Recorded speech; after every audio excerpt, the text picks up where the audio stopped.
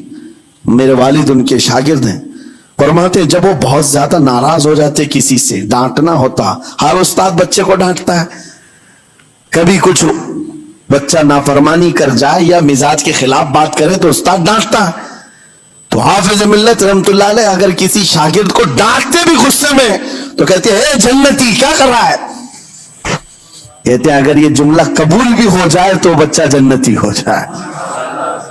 لہجے کی یہ استعمالات اولیاء سے سیکھو میرے عزیزو، غصے پر کنٹرول اس وقت تمہارے اخلاق معلوم ہوتے ہیں جب تمہارا غصہ عروج پر ہوتا ہے، اس وقت تمہاری حقیقت لوگوں کے سامنے آتی ہے۔ وہ اپنے شاگردوں کو ڈانٹتے بھی تو جنتی کہہ کر ڈانٹتے ہیں، یعنی کوئی گالی نہیں ہے، کوئی برے کلمے نہیں ہیں، بلکہ ایسا جملہ ہے کہ اگر قبول بھی ہو گیا استاد کی زبان سے، اس کی تو زندگی وصول ہوگی، اس کا بیڑا پار ہو گیا۔